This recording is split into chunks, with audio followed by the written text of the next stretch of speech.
बिस्मिल्लाहिर्रहमानिर्रहीम। आज का लेक्चर है हमारे पास फोर्थ जनरेशन ऑफ कंप्यूटर, जो कि लेक्चर थर्ड है हमारे पास।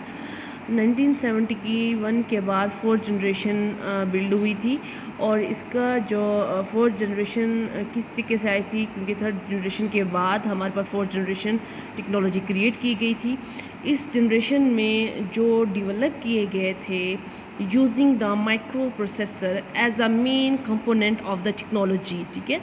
माइक्रो प्रोसेसर में जो यूज़ किया गया था LSI और VLSI टेक्नोलॉजी बेस्ड थे, और इसको जो माइक्रो प्रोसेसर हमारे पास छोटे छोटे प्रोसेसर हैं, और यही आपस में मिल के कंप्यूटर को स्ट्रॉन्ग बनाने के लिए ये बनाए गए हैं, बहुत पावरफुल बनाने के लिए बनाए गए हैं, और बहुत स्मॉलर बनाने के लिए बनाए गए हैं, ठीक है।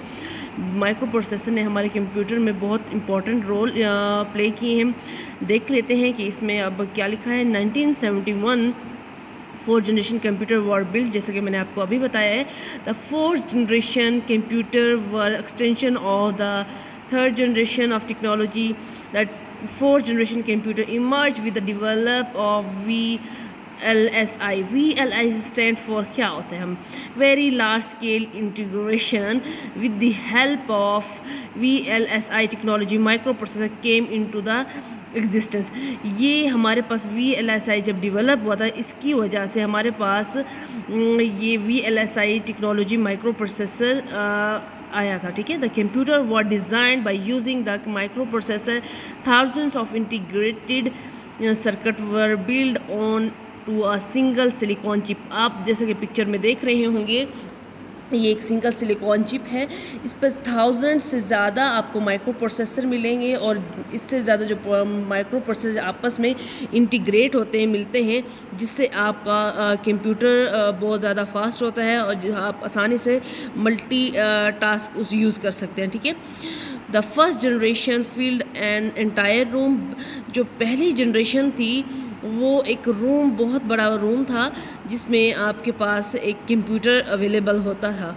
बट अब क्या है, generation could be fit in a palm of hand. आप इस जनरेशन में, फोर्थ जनरेशन में, आपके पास एक इतने छोटे छोटे प्रोसेसर इंटीग्रेट हो कि आपके पास एक ऐसा टेक्नोलॉजी जनरेट किया है जो कि आप उसको इजीली उस टेक्नोलॉजी को हाथ में या पॉकेट में लेके किसी भी जगह मूव कर सकते हैं, ठीक है। Fourth generation computer became more powerful, compact, reliable, affordable. जैसे कि फोर्थ जनरेशन में मैंने आपको बताया बहुत ज़्यादा पावरफुल होते हैं, बहुत ज़्यादा कंफर्टेबल है, रिलायबल है, अफोर्डेबल है, हम इजीली इसको परचेज़ कर सकते हैं, इजी टू यूज़ है, यूज़र फ्रेंडली है as compare to previous generations, ठीक है। They give rise a personal computer PC revolution for the first time 1981। ये याद रखिएगा कि हमारे पास कंप्यूटर का जो रेवोल्यूशन हुआ था 1981 में हुआ था पहली दफ़ा। IBM introduced in its computer for the home user, और घर के यूज़ के लिए जो कंप्यूटर जनरेट किए गए थे 1984 में। ये अक्सर बच्चे कंफ्यूज हो जाते हैं, आप इसको एक दफ़ा मेंशन कर लें अपने माइंड में। 1981 में कंप्यूटर जनरेट हुआ था, 1984 में आपके पास होम यूज़र के लिए कंप्यूटर क्रिएट किए गए थे, ठीक है। एप्पल इंट्रोड्यूस द, अच्छा एक और बात मैं आपको बताते चलूँ, IBM स्टैंड फॉर क्या होता है, आपको मैंने असाइनमेंट भी दिया था। इंटरनेशनल बिजनेस मशीन, ये एक कंपनी है, ठीक है, जिसने कंप्यूटर माइक्रो प्रोसेसर आप जनरेट किए थे, ठीक है। ये कस्टमर को सर्विस प्रोवाइड करता है, ठीक है। ये एक ऐसा सर्वर है जो सर्विस प्रोवाइड करता है। इसका जनरेशन जब होता है 1993 में, अक्सर ये MCQs आता है, अक्सर ये शॉर्ट क्वेश्चन भी आता है, ठीक है। ये था हमारे पास फोर्थ जनरेशन था, और आपके पास आगे चलते हैं। फोर्थ जनरेशन के बाद क्या आता है आपके पास, फिफ्थ जनरेशन। फिफ्थ जनरेशन में हमारे पास क्या है कि आर्टिफिशियल इंटेलिजेंस। क्या है आपके पास, आर्टिफिशियल इंटेलिजेंस, और ये प्रेजेंट बेस्ड टेक्नोलॉजी है जो कि आजकल हम लोग यूज़ कर रहे हैं। इसके साथ आपके पास ये है, ये इसमें जो कंप्यूटर यूज़ किए गए हैं, ultra large scale integration chips use की गई हैं इंस्टेड ऑफ VLSI। ठीक है, आपको मैंने बताया है VLSI पहले क्या होता है, वेरी लार्ज स्केल इंटीग्रेशन होती है। Characteristics of ICS further generation computer, high speed processing like human AI think on behave. ठीक है, ये कंप्यूटर जो है इंसान की तरह सोचते हैं, इंसान की नेचर की तरह होता है, और इसमें ये फोर्थ जनरेशन से भी ज़्यादा पावरफुल है। इसमें आर्टिफिशियल इंटेलिजेंस है, जैसे कि 5th generation computer are in developmental stage which is based on the artificial intelligence. Lack of thinking power of computer is challenges for scientist. Computer की जो सोचने की सलाहियत तो बिल्कुल कम होती है, क्योंकि ह्यूमन जो इनपुट देगा कंप्यूटर वही आउटपुट डिस्प्ले करेगा।